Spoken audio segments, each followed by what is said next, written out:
Thank you so much for joining me for another episode of Monica Mentors. I am your host, Monica Martin Fletcher, and this is a special episode that we are going to do about money, mom and dads. Money does matter. It's the title of this episode. And I want to give a subtitle: Big Hands, Small Hands, Big Investments. Right?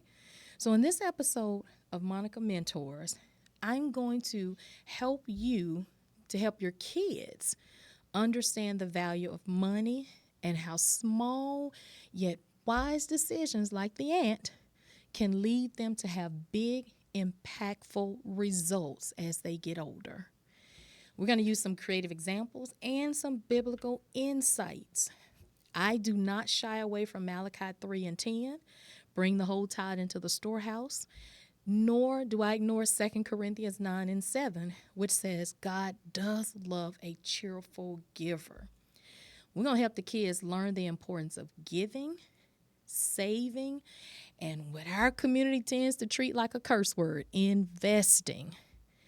I want the kids to walk away from this episode, as I do you, mom and dad, to be inspired, to take their young minds and to take their small hands and show them how to plant seeds of wealth that are growing to a lifetime of blessings. I know that people have to work. I know that you want your kids to understand how the markets work, but I also want them to be empowered with choices. All right? So, before we even get started, y'all know me, I am a proponent of words. And so, starting with the word giving as it relates to generosity and stewardship. I mentioned it earlier, guys. Malachi 3 and 10 says, bring the whole tithe into the storehouse, that there may be food in my house. Test me in this, says the Lord Almighty, and see if I will not throw open the floodgates of heaven and pour out so many blessings, there will not be room enough to share it. Personal testimony. So many people, I'm very private with a lot of what I do as it relates to giving, because people have their own personal opinions, and that's okay. Back during the time when the student loan forgiveness was taking place, I simply, every time, not even only to giving my tithes, but if I was volunteering, if I was giving my time, serving, I would always say, okay, God, I really, really need student loan forgiveness. But you know what? I'm gonna sow my time into my church. I'm gonna sow into my community. I'm gonna give my offering. I'm gonna give my tithe. I was sowing to other things. I was giving my time. You guys know I serve in children's ministry. And this particular year, I found myself wanting to give even more of my time, my talent, and my 10th, because I had become so passionate about no longer having student loan debt. And I didn't tell anybody because I was like, people might think you crazy, when you share certain things. But I know what I was praying, what I was believing. And so when I got the letter that my student loans had been forgiven, the first thing that I did, guys, was thought about all those times when I said, okay, Lord, this my prayer was so simple, y'all. It wasn't deep. I was like, Lord, I'm going to serve in our, children's ministry. I'm serving at our King's table. And I want to ask if have I earned enough to be able to get my student loans in somebody's eyesight. Like those, how simple I wasn't deep. Those how simple my prayers were. And when I got the letter, I think it threw my husband more than it threw me, because I wasn't doing what a lot of people was doing beyond just giving my time, my talent, and my 10th. So I wasn't going to hire attorneys to do this and filling out these forms to do that, like a lot of people who were trying to get their student loans forgiven. I'm just telling you, that's what I did, and that's where I put my faith into practice, and that was when I saw a humongous amount of student loan debt completely wiped out for me. And so I'm not saying that to sound like I'm, you know, anything different than anybody else. I'm just telling you that's the faith walk that I chose to do. And the outcome of what I was asking God for in prayer and in giving my time, my talent, and my 10th, I received the outcome of what I was believing based on those three things.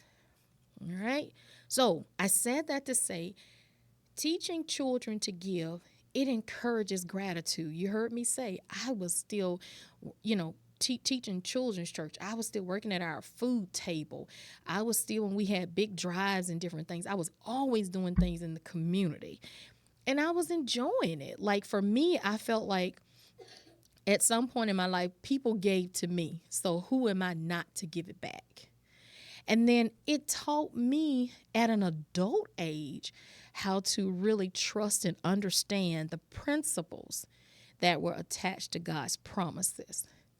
As you guys know, when I first started this, I've always been a church kid, but I didn't always practice the principles that I had learned, about different things in the Bible until I became an adult and I was on my own and decided to just give it a try.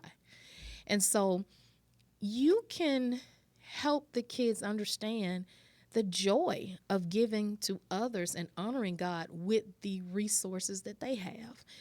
Some of my kids have shared with me when they get like their Christmas money, they will buy toys for someone in the community or toys that they don't play with anymore. They'll give them to shelters and kids in foster care. And, even, there are a lot of programs where people incarcerated parents and the kids don't get a lot of things for Christmas. I have some of the kids who have shared me before in our children's ministry. They take a little bit of their allowance, and I remember a time when we were doing cards and writing them for senior citizens. So you can make giving not feel so forceful, but it be something that they enjoy at the exact same time. And again, one of the ways that I would encourage you is to start out with your community. Y'all, back in the day, I've been a giver for so long, and I attribute this to my parents. I mean, I used to be a candy striper. I've always done something to give. I've always, worked in our, I think it's called unhoused community now. I just have, it's always been a part of me. And a lot of it came from my grandmother as well, who used to serve in the community and talk to people under bridges and under, street corners. And so it's always been embedded in me. But I'm glad that I actually chose to accept the assignment within my family to carry that on. So Acts 20:35 says, it is more blessed to give than to receive. I know a lot of people don't like that. I was looking at an episode, my husband and I, this week of, I think it was Family Feud or something, and that was one of the questions. I think it was something like, how many people out of 10 would say that they're okay giving? And I think the number one answer was like a 4. So it's not always a popular thing to do, but I don't think a lot of times, mom and dad, I don't think kids necessarily don't want to give. I think sometimes they don't understand the importance of giving, not necessarily giving away something they want to keep for themselves, but if you, I think, help them understand it in a way, especially with their money, how to put that into practice, then once you start teaching them about saving and investing and talking about Solomon in the Bible, I think it'll make a little bit more sense to them. Now, y'all, I don't know why it's so hard for us. We're okay with building, trying to win the lottery. But what about teaching your children how to invest? Invest some of their allowance, invest some of their knowledge, their arts, their crafts. You can help teach them how to start investing in those things. So Matthew 25:14-30 says, this parable demonstrates the importance of using our resources wisely and help your children to multiply what God has entrusted to you to give to them through their allowance. You can teach them to, again, invest their talent, their time, and their money, which will come with fruitful results. Proverbs 13:11 says, dishonest money dwindles away. So if they hoard their money, there's a chance they're going to lose it anyway because they may not make the right decisions with it. How many of you guys remember that cartoon, Ebenezer Scrooge? He had all the money in the world. He had no family, no friends, no nothing. So just an easy example for you to kind of incorporate with your kids and let them go see the cartoon. You can teach them that patience and valuing time sets the foundation for smart investing. Now, saving. Got to prepare for the future. Listen, there are so many ways that you can help. And I'm going to, as we get on into the show, I'm going to share some options with you guys. You can teach your children how to save their allowance, at least a portion of it. Prepare them for the future. Proverbs 21:20 says, the wise store up choice food and olive oil, but fools, their stuff is gone. They just gulp it down. So savings is a biblical principle that shows wisdom and foresight. Help your kids learn how to prepare for the future rather than eating it all up at one time. So you give them their allowance on Friday, it's gone by Friday night. Help them to at least start out saving it for at least a week after you give them, at a minimum. Ecclesiastes 11:2 says, you should always invest in at least 7 things, but then do 8 because you never know when disaster may come upon the land. We're in that season in this political climate right now where we're dealing with tariffs. We're dealing with, tax things. So many people are losing their jobs, the prices. I was in the grocery store and almost fainted. My favorite bag of potato chips that I only eat once on a blue moon, that thing said almost $7. And so everything is going up. This is also a great time to teach them how to diversify and carefully plan their allowance, spreading it out, saving it. And even this is a good time to teach some of them how to coupon. That'll help with some of the resources as well. Mom and Dad, I am not going to ignore that you need to teach them about stewardship and responsibility. Luke 16:10 says, whoever can be trusted with very little can also be trusted with a lot. And whoever is dishonest with very little can also be honest and or dishonest with much. Teaching our kids to manage their money and their resources responsibly equips them to handle greater responsibilities when they become adults. I say it all the time, Proverbs 22:6. Start children off the way they should go. And even when they are old, they will not turn from it. So shift your mindset, mom and dad, youth leaders. They are children, but you are training them up so when they get older, they won't forget about it. It'll still be planted in them. Their roots, remember? Their roots and their wings is what we're trying to develop. The earlier you teach financial stewardship, these lifelong lessons will really embed in them great wisdom and the generosity that they're going to need to maintain that wealth. As I promised, here are some companies and platforms that you can use to teach our kids about investing. Greenlight. That's GREENLIGHT. This is a kid-friendly debit card and an app that includes an investing feature. Parents, you can help your kids to buy stock and learn about the market. I was driving down the street. I was going to an appointment, and I saw this humongous tennis shoe store that kids love. And the first thing I said was, when that brand new shoe comes out by one of our previous former athletes, whose name I'm not going to say, these lines are going to be packed to the 9. But how many of you parents have ever thought to help your children learn how to invest in those companies that they like? And then they can start earning money from those companies as they're buying those shoes. I remember there was this article in Black Enterprise years ago. This young man did that, and he had purchased so much stock with his allowance that at some point that particular tennis shoe provider was starting to send him shoes because he had gained enough stock to start receiving those. And then he wasn't spending his own money anymore on the shoes. He was just buying stock. Fidelity has a youth account. Now, for this one, you will have to parent, you do have to supervise, but it will allow the kids to invest in stocks, ETFs, and mutual funds. But again, they have to do it with your permission.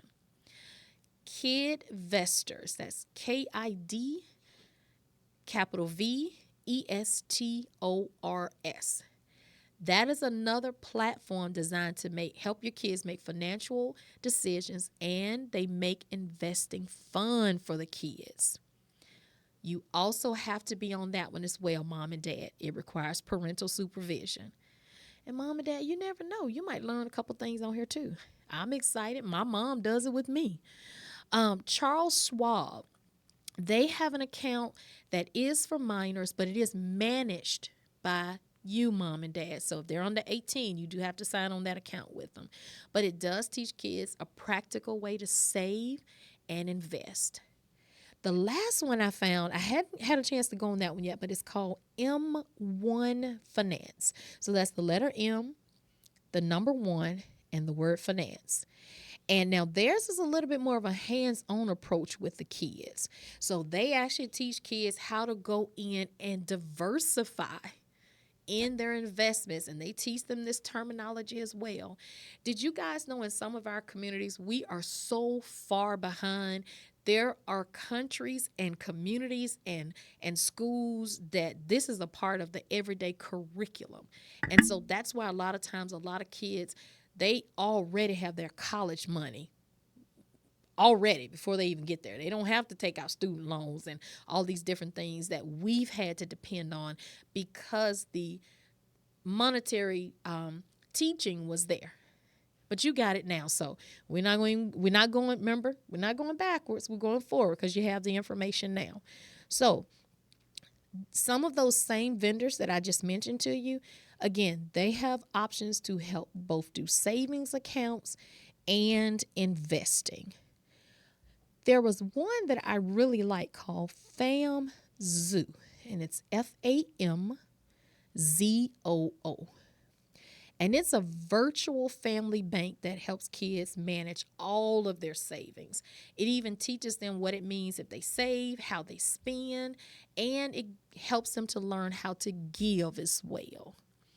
Another one was called PiggyVest. That's PIGGYVEST. Now, this platform, one of my favorites again, because it actually teaches the kids how to understand financial literacy. I'm challenging you, mom and dad. If you don't know how to help them understand financial principles because you feel like you may not understand it, then get them off of the games and put them on some of these sites. You can put them on there 30 minutes. You can do an hour a week, 20 minutes on the weekend. But let's go ahead and get our kids financially balanced so they won't have to depend on other people and other things to give them what they need to be successful. All right. Now, someone recommended to me there was Capital One Kids Savings Account, and I heard they offer a savings account that's specifically only for children. And same thing, they help them learn the basics of savings accounts. But again, it does require parental oversight as well, mom and dad. Now, I know it's not popular. I know it's not popular anymore, guys. It's not. I'm sorry, it's not. But some of us parents, guardians, we need to pick up some books and start reading, okay?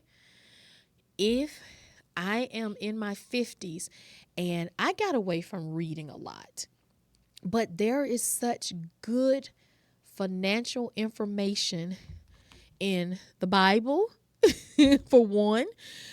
There are a lot of books I like to read. There's a gentleman I've been reading recently, Anthony O'Neill. He is a great resource in helping you to learn a lot of money tips and tools. Let me say this.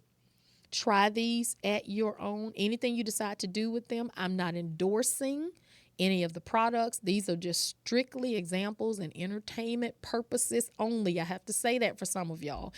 If you get in the stock market, you may lose money. Please get you an advisor, but take your time and really do the research yourself. But what I'm not going to do is let you keep making excuses that you're not going to do something. I read a book recently, Rick Ross. He had a really good book, y'all. Boss Up. I like that. And then John Hope Bryant. That's another guy that I read, really good about financial principles. One I'm reading right now that shocked the heck out of me. Country Wayne, mama. Y'all know a lot of y'all dad. A lot of y'all look at his stuff. He has a really good book titled Help is on the Way, and he talks a lot about financial principles as well. So what I'm giving you guys is just some references that you can read, use, do what you need to do at your own risk. But I was very impressed. These are all Black men who are speaking and teaching financial principles. So I will endorse that part because these are actually individuals that are a part of my personal community who give some really good tips and tools and resources for you to kind of follow on your own. All right. So, final word of wisdom. The best time to plant a tree was 20 years ago. The second best time is now. As parents, you have to teach your children about money. It's not going anywhere. It may come in a different form. It may not always be cash or dollar like you used to, but you need to help them learn the different models that we need to follow. You need to teach them that investing is like planting a seed, but in a fertile garden. Scripture reminds us of the rewards of wise stewardship and preparation. Proverbs 13:22 says, Mom and Dad, a good parent, a good person, leaves an inheritance for their children's children. I was watching a comedian last night, and he said that. He said, he was, I guess, having a conversation with one of his sons. And he said, you don't have to do the things that you're doing because I have an inheritance for you, your children, your children's children, and your children's children's children. That's how you're supposed to do it. That's what we need to strive for. By instilling financial wisdom, you can prepare this generation to build a legacy of generosity, of stability, and y'all, you can give them opportunity so they won't have to deal and wait on somebody else to give them those opportunities. One thing I've learned in my 50 years, some of the opportunities that come from other people a lot of times have conditions that we don't necessarily want to fool with. Ecclesiastes 11:6 encourages us, sow your seed in the morning, and at evening, let your hands not be idle, for you do not know which will succeed. It may be this, or it may be that. It may be both, or it may be nothing that's done equally well at all. Teach your kids to save and invest. Help them to sow seeds of hard work and wisdom that can grow into abundance. One of the things that I can tell you about my parents, I know how to go to work for somebody else, but I also know how to work for myself. I know how to be a base and a bound. Okay? Finally, Jesus teaches carefully plan and be resourceful. And you'll find that in Luke 14:28. He says, suppose someone wants to build a tower. Won't you first sit down and estimate the cost to see if you have enough money to complete it? Teach your children biblical principles while helping them to encourage them to plan, save, and wisely manage their resources. Remember, nowadays, especially y'all, we have got to build a strong monetary foundation for our future, because a lot of people nowadays, they don't care about your future at all. Only you can be responsible, and through prayer and through wisdom and through guidance, you can get on the right track with your money, and you can make sure your kids are on that road with you. Until next time, I am your host, author Monica Martin Fletcher, and I want to thank you guys for joining me for another episode of Monica Mentors.